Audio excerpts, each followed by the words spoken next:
大家好，又到小白姐姐講故事嘅時間啦！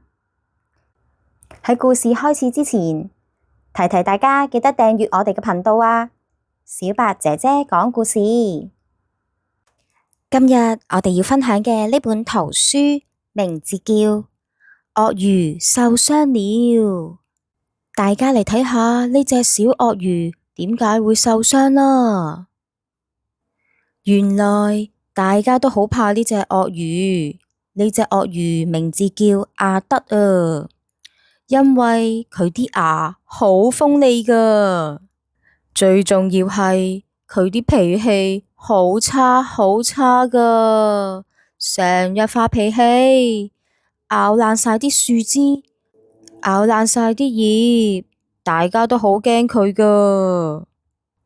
有一日，弊啦，雀仔喺度吱吱吱吱唱歌啊，但係雀仔嘅叫聲嘈醒咗鱷魚仔阿德啊，弊啦，佢好嬲啊，一口就咬斷咗個木橋啦，嚇到烏龜都喺嗰個河上面嘅石頭碌咗落去河入面啊！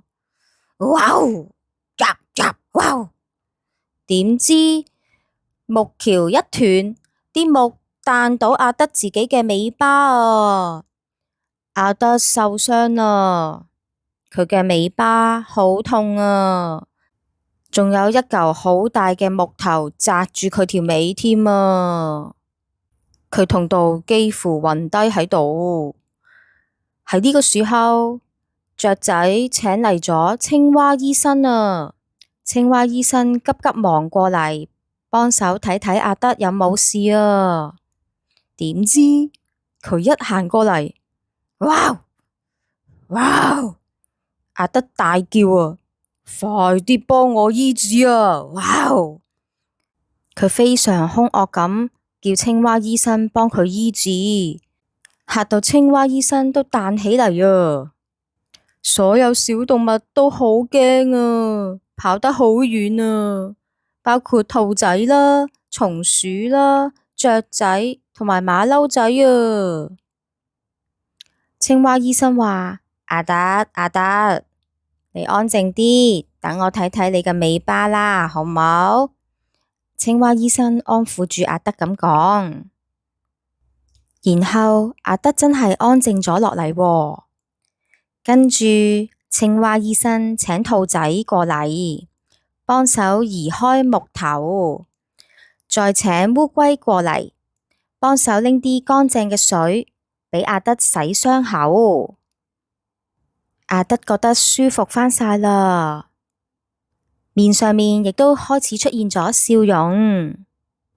然後醫生又請猴子同埋松鼠仔幫手抬起阿德嘅尾巴，然後呢就幫阿德包紮傷口。終於包好啦。青蛙醫生話唔使擔心，我聽日會再嚟㗎。阿德喺呢個時候，阿德終於感受到，原來自己平時太惡啦。其他小動物其實都非常友善㗎。阿德好細聲咁講：青蛙醫生，多謝你啊！仲有各位動物朋友們，都好多謝你哋啊！大家聽到阿德嘅道謝，都感到非常開心。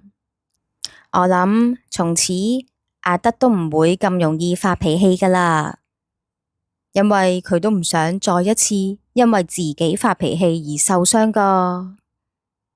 小朋友，故事就講到呢度啦。如果你哋都鍾意我哋嘅故事，請你喺下面畀個 like 我哋啊，同埋記得訂閱我哋嘅頻道啊。小白姐姐講故事，我哋下一次再見啦，拜拜。